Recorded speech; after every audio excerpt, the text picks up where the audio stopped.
In the framework of the German invasion of the Soviet Union, when the Soviet armies made contact at Kalach in November of 1942, the German soldiers who had been fighting to take the city of Stalingrad were left without the ability to respond. Their logistical situation, which was already precarious, worsened exponentially. Little by little, the new defenders began losing territories, suffering defeats in local engagements, and running out of food and supplies. Their survival started to depend on what could be delivered by air. All of this, combined with the intense cold, the dense blanket of snow covering the city, and diseases caused by poor sanitary conditions, overcrowding and malnutrition, made the 6th German Army begin to collapse bit by bit. In these conditions, the situation of the wounded and sick became tragic. The medical posts were insufficient to treat them all, and many died due to a lack of personnel and means to treat infections and injuries that would otherwise have been minor. Among the few who managed to be evacuated, many would end up piled alongside the frozen corpses of their comrades, waiting for death to come. On the cold afternoon of February 2nd, 1943, Generals Konstantin Rokossovsky and Nikolai Voronov sent a communiqué to Moscow stating that they had defeated the German army and that military operations in the Stalingrad region would cease immediately. In general, and barring some minor actions, it had been a quiet day for the Soviet troops, as Nikolai Krylov, Chief of Staff of the 62nd Army, noted. During that day, another 40,000 prisoners were added to the 50,000 captured during the previous 2 days, immediately after Paulus announced the surrender. These prisoners took whatever they could find to keep warm, as if they had a faint premonition of what they were about to face. The large number of prisoners gathered forced the Soviet forces to organize, starting on February 3rd, a prisoner camp in Beketovka. That same day, the last Luftwaffe flight over Stalingrad took place. A He-11 flew over the city, trying to find German soldiers who had escaped the encirclement to drop supplies to them. However, it failed to detect any survivors. In total, following the surrender of the 6th German Army in February of 1943, around 91,000 German soldiers were captured by the Red Army. Due to the constant attacks by Soviet forces and the broken promises of the Nazi authorities to supply the besieged troops with food and ammunition by air, the prisoners were captured in a deplorable state. Many were already on the verge of death due to starvation, extreme cold, and injuries. Long columns of prisoners were then formed, forced to march like sleepwalkers toward the nearest villages under the harsh February sun, which was hidden behind the snow. While the accounts provided by those involved varied depending on their rank, physical condition, and the hardships they endured at the hands of the Soviet courts, the hours that followed the end of the battle seemed to be the same for all. Immediately after the surrender of the 6th Army, the soldiers were disarmed, their personal belongings confiscated, and the long marches toward distant unknown villages began. The prisoners were forced to march, escorted by thousands of corpses, for hundreds of kilometers under sub-zero temperatures to labor camps in Siberia and other remote locations, such as Lunovo, Suzdal, Krasnogorsk, Yelabuga, and Beketal. Others remained in Stalingrad, performing reconstruction and cleanup work. These marches, carried out without adequate food, shelter, or medical care, resulted in the deaths of thousands of soldiers. Many suffered from typhus, dysentery, diphtheria, scurvy, tuberculosis, edema, and malaria. Those who could not continue were simply shot in the darkness of the night. It is estimated that only 1/3 of the prisoners captured in Stalingrad survived the first weeks. Many died along the way, while others succumbed in the camps due to the inhumane living conditions to which they were subjected. In the end, of the 91,000 prisoners, only about 5,000 would survive. Due to this, the exodus of the defeated German soldiers in Stalingrad is known as the Death March, the same name that posterity gave to the marches of Jewish prisoners who were evacuated from the concentration and extermination camps built by the Nazis during the end of the war. Politically, these marches and the conditions of the Soviet camps were used as a propaganda tool by both the Federal Republic of Germany and the German Democratic Republic, often for opposing ideological purposes. In West Germany, the suffering of the prisoners was emphasized as part of a strategy to distance the new German state from the Nazi past, while in East Germany, these events were downplayed or Hitler's regime was blamed for the ultimate responsibility for the deaths. On a personal level, The psychological and physical impact of these marches and the subsequent stay in Soviet camps was devastating for the survivors. Many who managed to return to Germany suffered from post-traumatic stress disorder, chronic malnutrition, and other physical sequelae. The stories of those who survived these horrors helped to build the narrative of the brutality of the Soviet regime, but they also illustrated the relentless reprisals resulting from Nazi Germany's genocidal policies in the Soviet Union. The so-called death marches were, ultimately, a reflection of the brutal reprisals that the Soviet regime imposed on those who had once been part of the Nazi war machine. For many, the marches represented not only a struggle for survival, but also a painful and prolonged consequence of a war that devastated both the victors and the vanquished. Prisons of ice, the life of German prisoners in the forced labor camps of the Soviet Union. The situation in the detention centers and forced labor camps in the Soviet Union was complex. The gulags, created by the NKVD in the early 1930s, housed throughout the war the same prisoners who had been there before the conflict erupted. People accused of espionage, sabotage, aggravated robbery, and especially political prisoners convicted of spreading anti-Soviet propaganda or counter-revolutionary thoughts.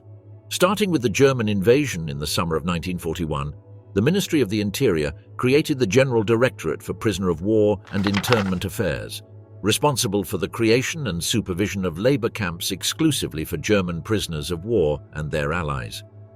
However, the Directorate faced several logistical problems, as due to the war, it lacked the necessary manpower to build labor camps across Soviet territory. Additionally, the highly uncertain situation at the front made it impossible to know where to construct them. Therefore, during the first year of the invasion, the Red Army was forced to hold very few prisoners. However, after the Battle of Stalingrad, the situation changed drastically. The large influx of German prisoners enabled the creation of hundreds of labor camps, especially in the territory that the Red Army recovered through its counteroffensive. In the Volga region around Stalingrad, about 40 camps were constructed. Soviet prisoner camps were characterized by food shortages, a lack of medical care, and harsh weather conditions. The thousands of prisoners who entered Beketovka or Krasnoarmeysk, the two camps that concentrated the largest number of detainees, had to survive on only a few grams of black bread baked with sawdust, potatoes, and at best beets and cereal. Beketovka had been a school, but during the battle the facilities had been damaged. There were holes in the walls and roofs, and the wood from the doors and windows had been used for firewood. In practice, living there was not much different from living outdoors. There were no beds or bunks. Prisoners slept huddled on the ground, trying to stay warm among the mass of pale, freezing bodies in temperatures that could drop below 30 degrees Celsius at dawn in winter. The vast majority of prisoners suffered from some serious illness. The most common were diphtheria, muscular dystrophy, respiratory diseases, and typhus. Corpses were not buried. Soviet soldiers stripped them, took whatever valuables they could find, and piled them on top of each other while the cold froze them, preserving them from decay.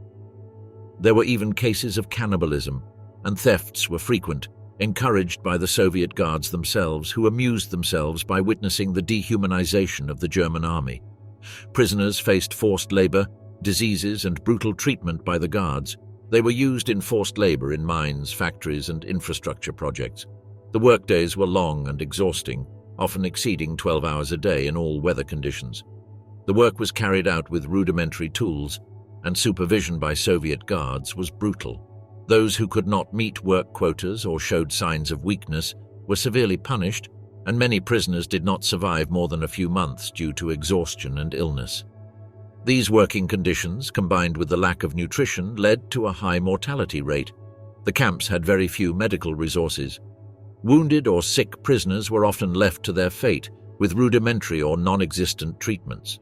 Infections and diseases that under other circumstances would be treatable became death sentences.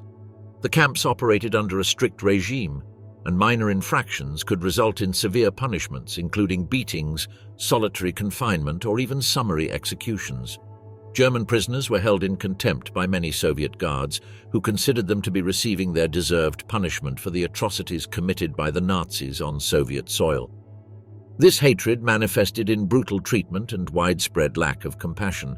The situation improved slightly starting in the summer of 1943, when American aid packages arrived in the Soviet Union and basic food parcels were distributed among the prisoners. However, by this time, only a few thousand prisoners remained alive. There were also differences in the treatment of prisoners depending on their military rank and the degree of influence they had achieved within the Nazi regime's hierarchy. Regular soldiers, naturally, received the worst treatment.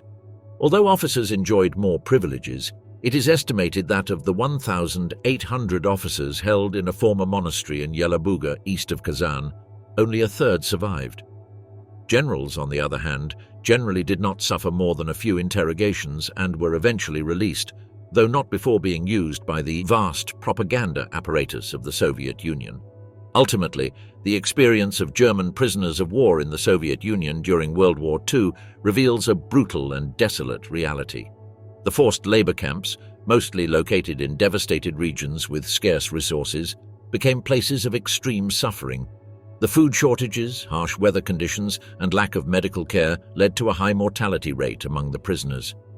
Added to this was the ruthless treatment by Soviet guards, fueled by the accumulated resentment from the atrocities committed by German forces on Soviet soil. While lower-ranking prisoners faced deplorable conditions and high mortality, officers and generals, though they also suffered, received relatively more lenient treatment. Soviet propaganda used these officers to illustrate the supposed superiority of the Soviet regime. Altogether, the history of these prisoner camps reflects both the cruelty of the conflict and the various ways the war influenced the lives of those caught in its machinery. Between cold and propaganda, the story of Friedrich Paulus in the Soviet Union. Paulus, one of the most prominent generals of the Third Reich, is also marked by a story of captivity and suffering in the Soviet Union. His trajectory, from leadership in the Battle of Stalingrad to his captivity and later life, reflects the dramatic turn that World War II took on the Eastern Front. Paulus, commander of the German Sixth Army, was a central figure in the battle. In November 1942, when German forces began their advance towards the south of the city, Paulus was at the epicenter of one of the fiercest confrontations of the conflict. The Soviet resistance, led by General Vasily Chuikov, was relentless, and urban warfare tactics and the harsh climate soon began to take a toll on German forces. By January 1943, when the situation had become untenable for the German troops after weeks of intense fighting and a desperate struggle for survival in a hostile environment, Paulus was forced to surrender. Ironically, Paulus had initially considered Operation Barbarossa to be madness, but he was compelled to follow Hitler's orders with military stoicism. During the operation, Paulus advised cutting off the Russians' retreat, preventing them from falling back into the interior. He also suggested to Hitler the need to secure winter clothing for the soldiers in case the war dragged on, but the Führer forbade him from mentioning the subject again. Finally, on January 30, 1943, Hitler promoted Paulus to the rank of Field Marshal, insinuating that no officer of that rank had ever surrendered to the enemy. Paulus was expected to take his own life rather than be captured. However, suffering from dysentery, Paulus chose to disobey Hitler's orders. In retaliation, the Gestapo took his children, Ernst and Olga, prisoner, and sent them to an Alpine prison from which they were released in 1945. His wife, Elena Rossetti Solescu, was also offered the chance to renounce her married surname, but she refused. After his surrender, Paulus was transported to a Soviet prisoner of war camp in the vast Eastern Territory. The journey to captivity was filled with hardships and challenges. Along the way to the camps, Paulus and his men suffered from hunger, extreme cold, and exhaustion. Once in the prisoner of war camp, Paulus faced a new set of difficulties. Soviet prisoner of war camps, as mentioned earlier, were overcrowded and lacked basic supplies. Conditions were inhumane. Food was scarce, facilities were precarious, and diseases spread quickly.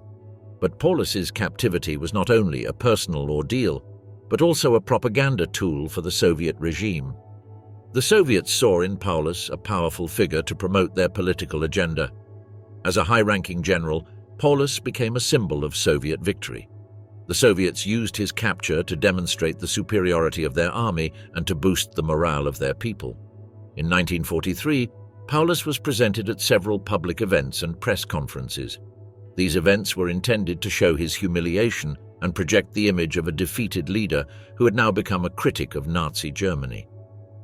Paulus was released in 1953 after spending almost 10 years in captivity. His wife passed away just 4 years later.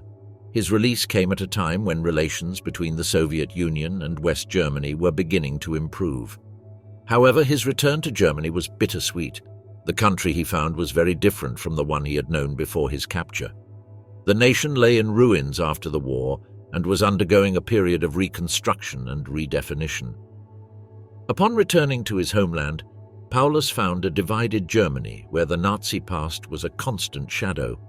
Despite his prominence during the war, his reputation in Germany was ambivalent. His figure became a subject of controversy and debate, especially in the context of his role in the Battle of Stalingrad and his subsequent captivity. He worked as the civilian head of the Institute for Military Historical Research until the end of his life. Over time, he developed progressive bulbar palsy, which caused his death in a Dresden clinic on February 1, 1957. The story of Friedrich Paulus, from his leading role in the Battle of Stalingrad to his captivity in the Soviet Union, illustrates the complexity and suffering of the conflict on the Eastern Front. Paulus's capture after his resistance in battle and his defiant disobedience of Hitler's orders reflects the dramatic turn the war took for Germany. Despite his status, Paulus faced a brutality in Soviet camps similar to that experienced by lower-ranking prisoners: hunger, disease, and ruthless treatment. Soviet propaganda used his figure to emphasize their victory over Germany, but his personal experience was marked by suffering and disillusionment. His release in 1953 and return to a devastated Germany highlights the contrast between the once glorious military past and the harsh reality of a country in reconstruction. In the end, Paulus's life, marked by humiliation and internal conflict, offers a perspective on the seemingly infinite complexity of World War II. Between loyalty and betrayal, the story of Walter von Seydlitz-Kurzbach. Walter von Seydlitz-Kurzbach was born on August 22, 1888, in Potsdam, Germany, into a family with a military tradition. He joined the German army in 1918 and served during World War I. He participated on both fronts as a lieutenant in the Imperial German Army and was promoted to captain after the war. During the interwar years, he continued his career in the army, rising through the ranks. He held several military positions during the Weimar Republic until he was transferred to the Reichswehr Ministry, where he became directly involved in German military planning, restricted after the peace of 1919. With the outbreak of World War II, Seydlitz-Kurzbach was assigned to command positions on the Eastern Front, participating in several important campaigns, including the invasion of the Soviet Union in 1941. During the Battle of Stalingrad, Seydlitz-Kurzbach commanded the L1 Army Corps, a key unit in the German 6th Army under Paulus's command. His forces were responsible for some of the most intense fighting in the city, and like the rest of the 6th Army, they were trapped when the Red Army encircled the city. As the situation deteriorated, Seydlitz-Kurzbach was one of the officers who advocated breaking the encirclement and retreating before it was too late. However, his suggestions were rejected by Paulus, who followed Hitler's orders to hold the position at all costs. Seydlitz-Kurzbach became increasingly critical of Hitler's decision to forbid a retreat. Seydlitz-Kurzbach was captured by Soviet forces shortly before the surrender of the 6th Army in February 1943. He was one of the highest-ranking German officers to fall into enemy hands.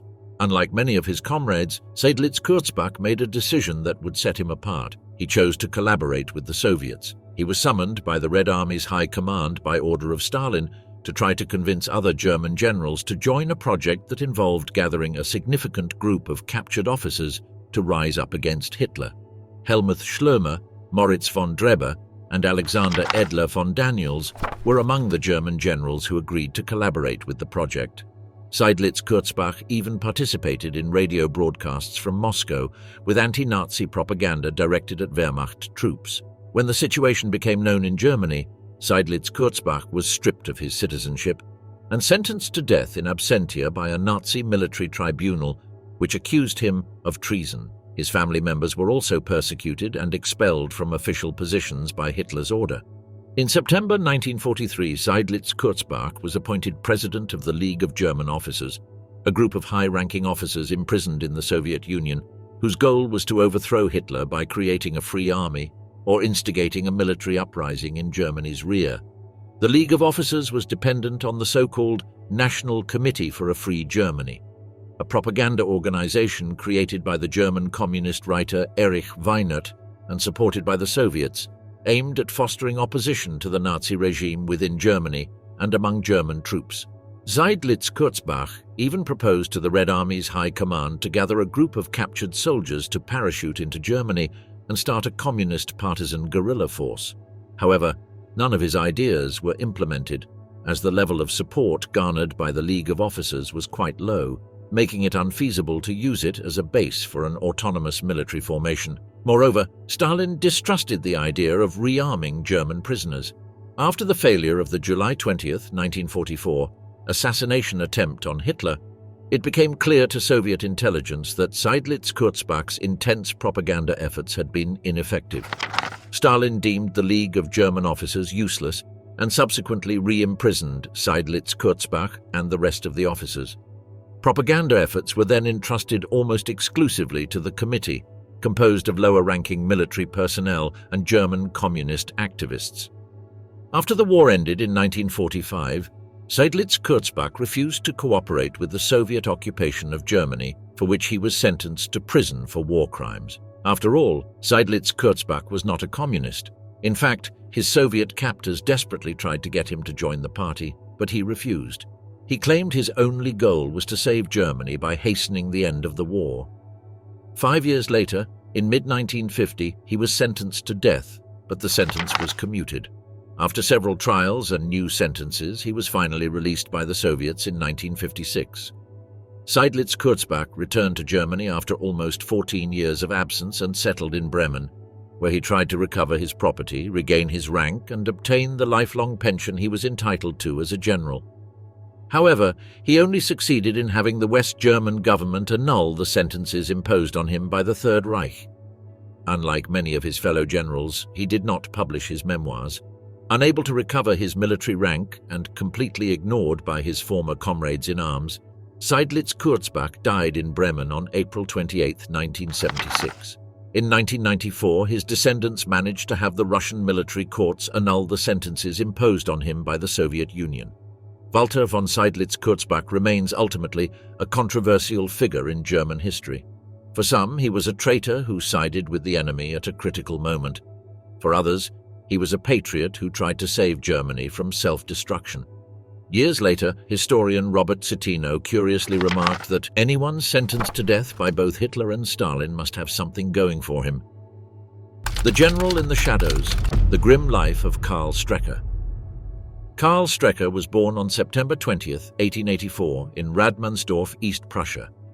Like many young men of his generation, Strecker joined the Prussian army at the start of the 20th century and served with distinction during World War I, which allowed him to rise through the military hierarchy. Following Germany's defeat in 1918, Strecker, like many of his comrades, remained in the ranks of the reduced Reichswehr army, the foundation for the future Wehrmacht. During the Weimar Republic years, Strecker continued to climb the military ranks, honing his strategic and tactical skills. When Adolf Hitler came to power in 1933 and began the reconstitution of the German armed forces, Strecker was integrated into the new Nazi army. During World War II, Strecker was commander of the 11th Infantry Division and later of the 9th Army Corps. He took part in the invasion of France in 1940 and then in Operation Barbarossa, where his tactical abilities were put to the test. Strecker commanded the 11th Army Corps, one of the units trapped in the Kessel of Stalingrad. At the end of the battle, Strecker and his troops were positioned at the northernmost end of the German defensive perimeter, near the Volga River, practically isolated from the rest of the 6th Army. Strecker was determined to hold out as long as possible to provide all the support he could to Erich von Manstein's other forces, although he refused to continue fighting solely for propaganda purposes and forbade his staff from committing suicide. By the end of January, he ordered his officers to shoot any soldier who left his unit and headed towards Soviet positions, and that any soldier caught hoarding airdropped supplies or disobeying orders should be immediately subjected to a court-martial. As a last-ditch effort to find a point where his corps could attempt a breakout, He authorized a final reconnaissance of the Volga on December 29th, but the entire western bank of the river was occupied by entrenched Soviet forces. On February 1st, after confirming that Paulus and all other combat formations had surrendered, Strecker gathered his staff and informed them that the military situation was hopeless and that all troops under his command were free to act according to their conscience. The following morning, Strecker surrendered his 11th Corps to Soviet troops. He was one of the last German commanders to surrender during the siege by Soviet forces. After the surrender, Strecker and the other general officers were transported by a freight train to Camp 27 near Krasnoyarsk and later by bus to a former cloister in Suzdal.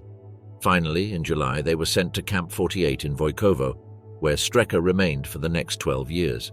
Like the other prisoners, he suffered extremely harsh conditions, although his status as a senior officer granted him slightly better treatment than that endured by lower-ranking soldiers. The treatment of high-ranking officers like Strecker involved constant interrogations and propaganda efforts. The Soviets attempted to use these prisoners as part of their propaganda campaign to discredit the Nazi regime. However, unlike Seydlitz-Kurzbach, Strecker refused to collaborate with the Soviets or join the National Committee for a Free Germany. Along with Karl Rodenberg, Hans-Heinrich Sixt von Armin, Walter Heitz, and the 6th Army's Chief of Staff, Arthur Schmidt, he was part of the anti-communist faction of officers in his camp who refused to cooperate with the Soviets while in captivity. As a result, Strecker endured the same hardships as his subordinates throughout his captivity: malnutrition, disease, and grueling labor. However, his status as a general likely provided some level of protection compared to lower-ranking soldiers, many of whom did not survive the first months of captivity. Despite the harsh conditions, Strecker remained steadfast in his loyalty to his military principles. Strecker spent more than a decade in Soviet captivity. He was released in October of 1955 after Stalin's death and the relative normalization of relations between the Soviet Union and West Germany. He was part of the last group of Germans to be freed. After returning to West Germany, he underwent a long recovery and retired to Idar Oberstein, where he wrote his memoirs. He withdrew from public life, avoiding any involvement in politics or debates about the war. Unlike other German officers who joined revisionist movements or defended their roles in the war, Strecker largely remained silent about his experiences in Stalingrad and his time in prisoner camps. Strecker died on April 10, 1973, at the age of 88, having lived the final years of his life in relative obscurity, far from the spotlight that once illuminated his military career. To many, Strecker represented the spirit of resistance until the end. His story seemed to be that of a soldier who, despite the terrible circumstances, continued to fulfill his military duty. However, like many of his contemporaries, his loyalty to the German army led him to a tragic fate. Years of suffering in Soviet captivity and a late return to a homeland that had irreversibly changed since his days commanding on the Eastern Front. The Nuremberg of Kiev, justice in the shadows of Babi Yar. During World War II, Ukraine was occupied by German forces and endured brutal repression, including the mass murder of civilians, the persecution of Jews, and the forced labor exploitation of prisoners of war and civilians. Just 10 days after German forces entered the country, outside Kiev in the ravines of Babi Yar, the Einsatzgruppen, the Nazi death squads led by General Otto Rasch, supported by the SS and local collaborators, carried out some of the most atrocious and remembered massacres of the war. Using the 2 explosions that destroyed the German army headquarters in the city center as a pretext, the German forces decided to implement a systematic plan to annihilate the Jewish population of Kiev. With the help of the Ukrainian police and a group of local nationalists, the German forces kidnapped the city's Jews, led them to the natural ravines of Babi Yar, a dark and desolate area on the outskirts near a psychiatric hospital and a prison, and forced them to dig their own graves. Before the executions, the SS decided to empty the hospital, killing all the patients. The prisoners were taken in groups to the edge of the pits and brutally executed. In just 48 hours, the German forces murdered more than 30,000 Ukrainian Jews. This was not the only massacre at Babi Yar. By the end of 1941, when relations between the Third Reich and the Ukrainian nationalist group briefly broke down, German forces captured 600 of their former allies and executed them in the ravine.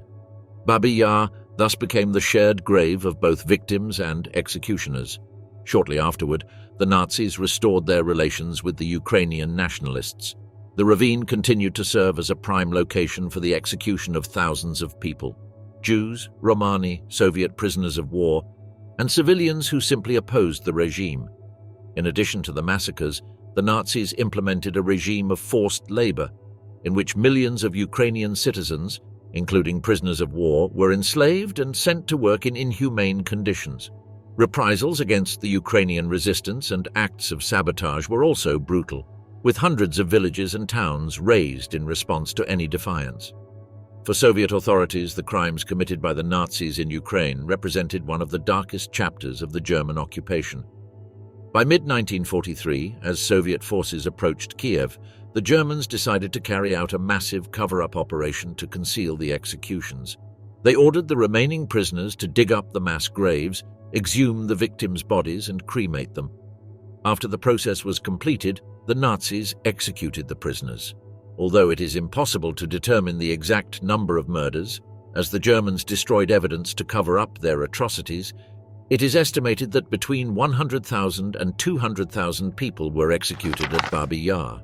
Paul Blobel, the SS commander responsible for the massacre, was sentenced to death at the Nuremberg trials and hanged in June 1951 at Landsberg prison, the same prison where Hitler had been held after the failed Munich beer hall putsch, and where he wrote his infamous book Mein Kampf. Rasch was also charged, but his case was suspended due to health reasons, and he died in prison in late 1948. After Ukraine was liberated by the Red Army, Soviet authorities conducted trials to punish collaborators and those responsible for war crimes committed in the country. The accused faced charges similar to those in the Nuremberg trials, such as participation in the execution of civilians, forced labor exploitation, and other grave crimes. The Soviet administration also prosecuted local collaborators who had assisted the Nazis in the repression and persecution of the population. The trials in Kiev resulted in several convictions, including death sentences, long prison terms, and other penalties. These trials were part of a broader Soviet effort to prosecute war criminals and restore order in liberated territories.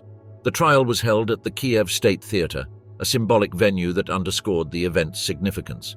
The accused were presented before a Soviet military tribunal, and the trial was widely broadcast by Soviet media. The goal was twofold: to provide justice to the victims of war crimes and to demonstrate to the Soviet people their government's resolve to punish those responsible.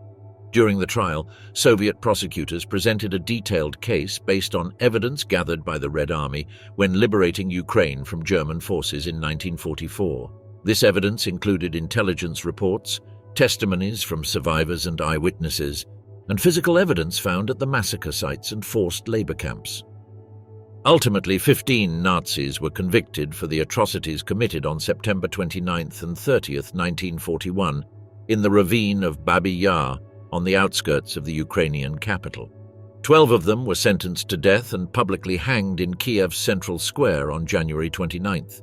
These executions were filmed and preserved as archival material, which was recently used by Ukrainian filmmaker Sergei Loznitsa in his 2022 documentary The Kiev Trial. However, most of the direct perpetrators of the executions at Babi Yar, both German and Ukrainian, were never brought to justice. Echoes of captivity, the fate of German prisoners. After World War II, most prisoners of war were not released until several years after the war ended. Despite the Geneva Convention agreements, which stipulated the release of prisoners at the end of the conflict, the reality was far more complex. The Soviets released some prisoners in the early post-war years, but many remained in captivity for a decade or more, with some not returning to Germany until the mid-1950s. For many, their return was bitter, as they were met with suspicion, and some were even re-imprisoned by the East German regime under suspicion of collaborating with the Soviets. Those who survived and returned to Germany carried the trauma of their experiences, which deeply affected their personal lives and reintegration into society. Those forced to remain in the Soviet Union faced hard labor and political trials.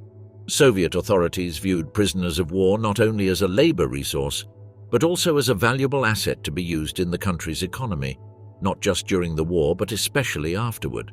The Soviet program for their prisoners of war involved the reconstruction of cities destroyed by the Germans, the construction of new infrastructure such as bridges, roads, ports and airports, the expansion of the railway network, and work in various sectors of heavy industry and arms production. On the legal front, the Soviets ensured that the status of their prisoners of war was backed by the state's legal security. To that end, the Presidium of the Supreme Soviet issued a decree in April 1943, establishing the legal and regulatory framework for the prosecution of prisoners of war. Since the death penalty was abolished in the Soviet Union in 1947, the maximum punishment was forced labor camp imprisonment for up to 25 years. The vast majority of prisoners of war, including the few surviving members of the surrendered 6th Army from Stalingrad, were classified as war criminals and sentenced to this maximum penalty. The working conditions remained dire. As one prisoner later remarked, the soul and body were still sold for a piece of black bread. The release of the prisoners was gradual. In 1947, a significant number were freed, but most officers and those suspected of war crimes were not released until much later. In 1953, after Stalin's death, West German Chancellor Konrad Adenauer unexpectedly received an invitation from the new Soviet leaders, Nikita Khrushchev and Nikolai Bulganin, to visit the Soviet Union and restore diplomatic relations between the two countries. Under heavy pressure from both public opinion and the families of the last German prisoners of war still held captive in the Soviet Union, Adenauer accepted the invitation and traveled with his delegation in early September. After months of negotiations, Adenauer secured the release of the prisoners. The last survivors of Stalingrad returned to Germany in mid-1955. Many were transported in overcrowded, unsanitary trains. The journey often took weeks, and for some, it involved crossing multiple borders in a Europe still devastated by the war. Upon arriving in Germany, many prisoners were in a deplorable physical state, suffering from chronic illnesses, malnutrition, and exhaustion. Additionally, the emotional trauma of years of captivity, the loss of comrades, and prolonged isolation deeply affected the survivors. In Germany, particularly in West Germany, repatriated prisoners were met with distrust.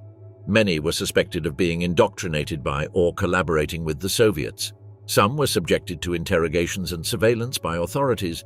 Germany's economy was in ruins, and many found it extremely difficult to reintegrate. Most had lost their homes, jobs, and families. Rebuilding their lives was a long and painful process marked by unemployment and poverty.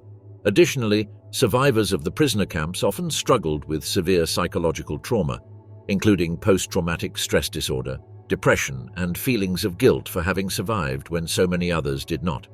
Silence was a common reaction, as talking about their experiences was often painful and in some cases socially stigmatized. Over time, some prisoners began to share their stories, writing memoirs or participating in documentaries. This helped break the silence and foster a greater understanding and empathy for what they had endured. For years, the stories of Stalingrad's prisoners of war were ignored or minimized by both the Soviet government and German authorities, especially in East Germany. Over the decades, the magnitude of the suffering of the prisoners has been increasingly recognized, and today it is considered a dark chapter in World War II history. There are monuments and memorials dedicated to these soldiers in both Germany and Russia. The experiences of Stalingrad's prisoners of war changed public perceptions of the war and contributed to a greater awareness of the horrors of the conflict and the brutality of prisoner camps. After the silence of the cold, conclusions on German captivity in the Soviet Union, the death marches represented one of the cruelest stages of German prisoners of war captivity in the Soviet Union. After the surrender at Stalingrad, tens of thousands of German soldiers were forced to embark on long and arduous marches eastward, traversing vast distances under extreme conditions. These marches, intended to take prisoners to labor camps in Siberia and other remote regions, became a test of physical and mental endurance. The prisoners faced relentless cold, extreme hunger, and the constant threat of execution or violence from their guards.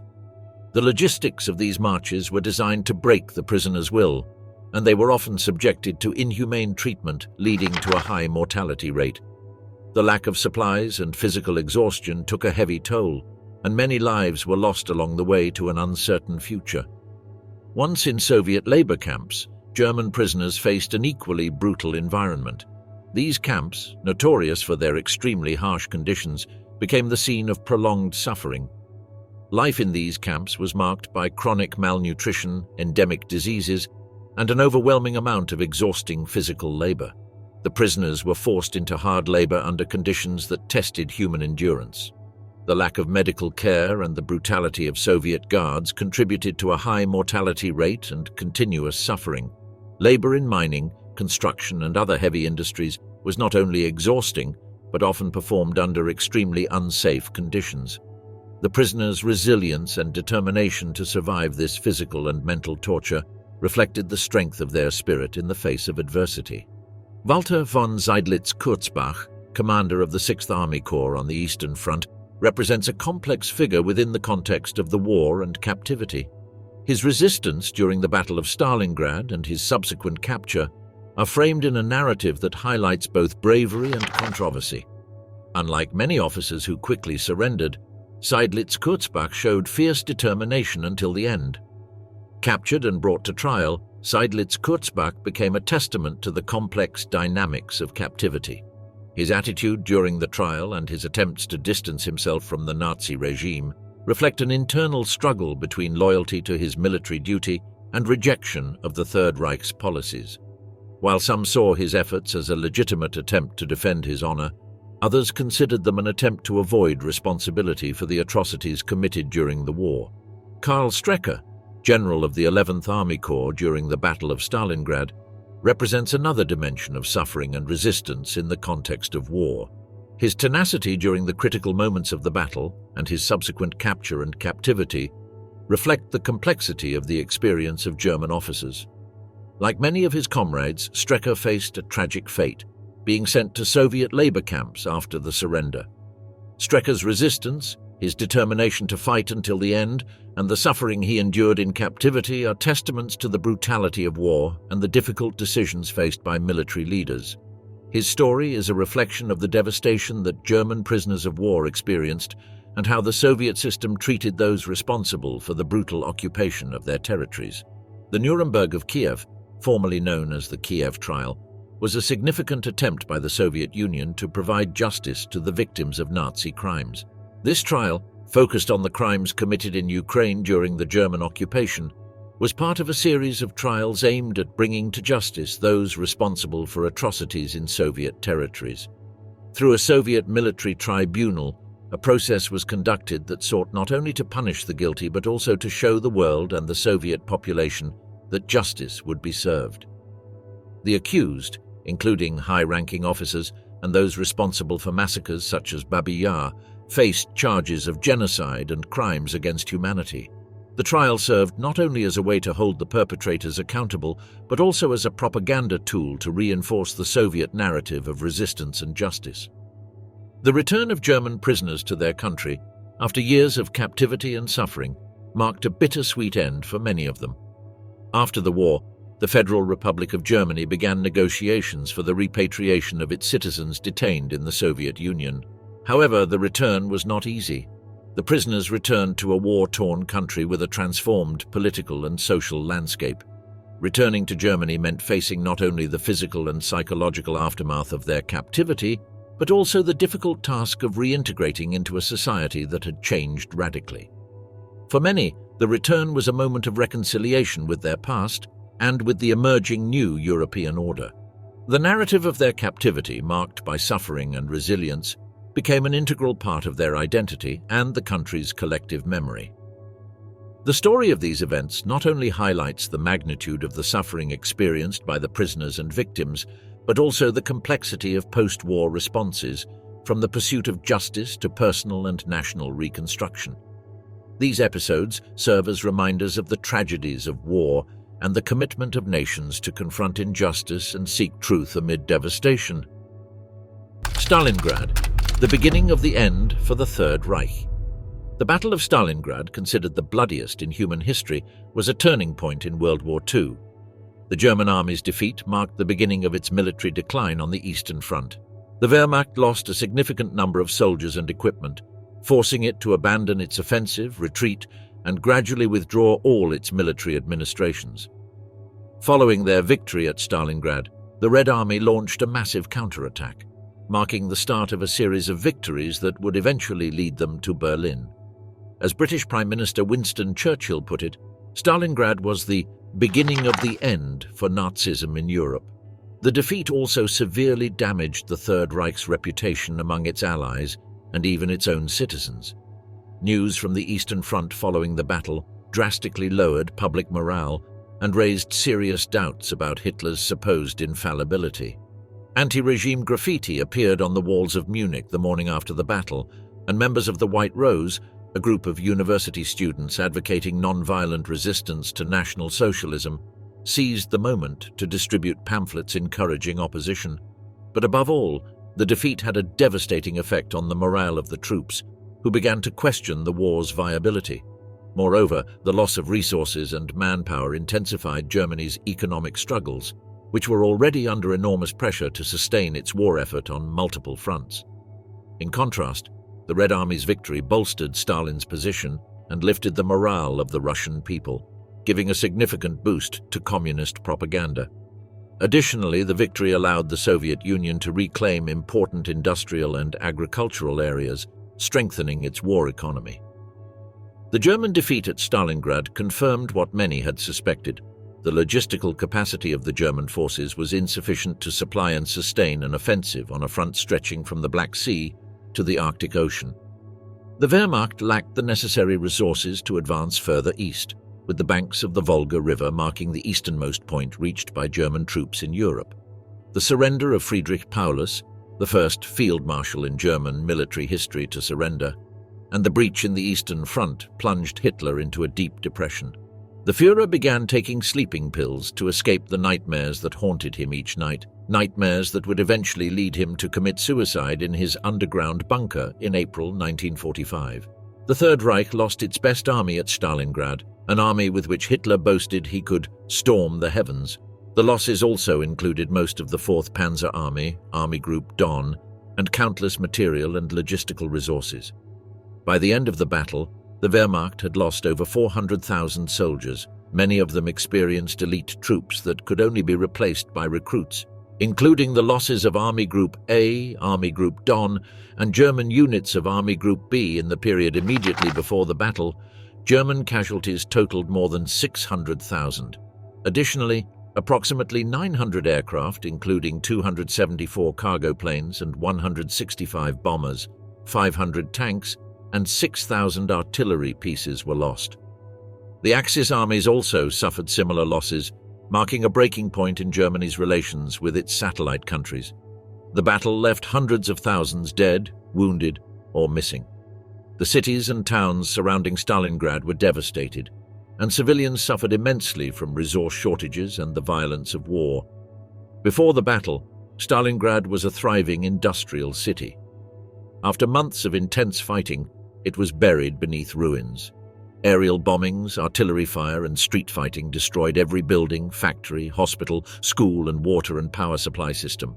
What was once a prosperous city became a desolate landscape filled with rubble. Many families were completely wiped out, and those who survived were traumatized. Thousands of people were displaced, forced to flee their homes to survive. Most sought refuge in rural areas or other cities, facing famine, cold, and a lack of resources. With the city in ruins, survivors who chose to stay faced extreme conditions. Access to food and water was nearly non-existent, and the Russian winter only worsened the situation. The lack of adequate shelter and warm clothing led to many additional deaths from exposure to the cold. Unsanitary conditions, combined with the lack of medical care, led to outbreaks of diseases like typhus and dysentery. With hospitals destroyed and few doctors available, mortality rates soared. The Battle of Stalingrad, in short, not only marked a crucial turning point in World War II, but also left a legacy of devastation and suffering that endured long after the last bullet had been fired. The German defeat in this battle not only significantly weakened the Wehrmacht, but also damaged the morale of the Third Reich and its allies, triggering internal doubts and increasing resistance within Germany. The loss of soldiers, equipment, and resources was a deep wound from which Nazi Germany never fully recovered. The impact on Stalingrad was equally devastating. The once thriving city was left in ruins under the weight of war. Civilians suffered immensely, facing hunger, extreme cold, and disease amid the rubble. The lack of resources and medical care worsened the tragedy, turning Stalingrad into a symbol of the war's brutality. Ultimately, the battle represents not only a military turning point, but also one of the most harrowing human costs of war. Its aftermath, from the brutality of prisoner camps to the hardships faced by returning soldiers in Germany, underscores the depth of the tragedy unleashed on the Eastern Front. The Battle of Stalingrad, therefore, is considered the bloodiest in human history, not only because of what happened during the battle, but also because of what followed. Its aftermath, including the death marches of German prisoners, their internment in Soviet labor camps, the trials held in Kiev and their return to Germany, are just as significant as the battle itself and represent one of the darkest and most chilling episodes of World War II.